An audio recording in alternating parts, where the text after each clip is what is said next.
आपराधिक गतिविधियों को सुलझाने के लिए चंडीगढ़ पुलिस के बेड़े में 2 फॉरेंसिक लैब मोबाइल वैन को शामिल किया गया है, जिन्हें पंजाब के गवर्नर व चंडीगढ़ के प्रशासक गुलाब चंद कटारिया द्वारा हरी झंडी दिखाकर रवाना किया गया। इन फोरेंसिक वैन को मर्डर, सुसाइड, रेप या कोई जघन्य अपराधों के दौरान काम में लिया जाएगा, जो कि मौका वारदात पर पहुंचकर ब्लड की सैंपलिंग करना और क्राइम से जुड़ी अन्य वस्तुओं को जुटाना और मौके पर ही उसकी फॉरेंसिक जाँच करना होगा। चंडीगढ़ पुलिस फॉरेंसिक टीम के पास कुल 3 वैन हैं, जो चंडीगढ़ के अलग अलग एरिया में कार्य करेगी। जब भी चंडीगढ़ पुलिस कंट्रोल रूम पर कोई भी क्राइम से जुड़ी सूचना मिलेगी तो फॉरेंसिक वैन भी तुरंत मौके पर पहुंचेगी। और अपराधी को सजा दिलाने में फॉरेंसिक लैब के द्वारा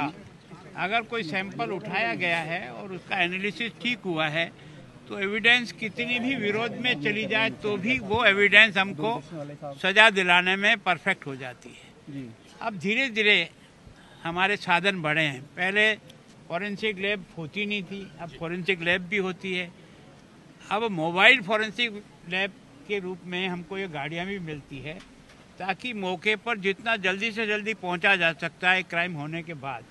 ताकि वहां तुरंत हम एविडेंस सही मिल सके। चंडीगढ़ के लिए 2 वाहन जरूरी है, तो मैं सोचता हूँ 2 पहले से है, 2 और जाए 4। तो मैं सोचता हूँ कि जितना क्विक, और अब जिस प्रकार के 3 कानूनों को जिस ढंग से लागू कर रहे हैं और जिस ढंग से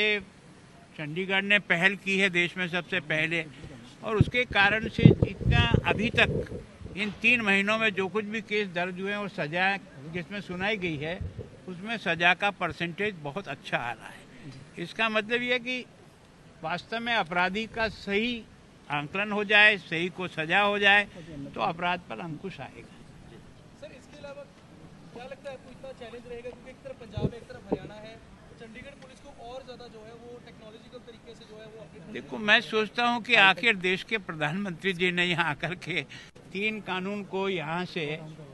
लागू किया है, जिस तरीके से लागू किया है, जो प्रेजेंटेशन हमारा उनके सामने पेश हुआ है, उससे उन्होंने एक तरह से चंडीगढ़ की पुलिस की तारीफ भी की और बाकी सारे देश के जितने भी पुलिस के ऑफिसर हैं उनको यहाँ भेज करके कि चंडीगढ़ ने इन कानूनों को किस प्रकार से धरातल पर उतराया है, एविडेंस को किस प्रकार से कोर्ट के सामने जा रही है, सारे के सारे डॉक्यूमेंटेशन है जो वो एक तरह से ऑनलाइन ही हो रहे हैं। तो मैं सोचता हूँ परफेक्ट है, इसलिए आगे बढ़ रहा है। तो हमें अब हमारी जिम्मेदारी और बढ़ जाती है कि हम अपने आप को और ज़्यादा परफेक्ट करें ताकि हम वास्तव में जो हमने शुरुआत की है उसमें हम अगुवाई रहें। हमें एक और इसके अलावा सवाल है।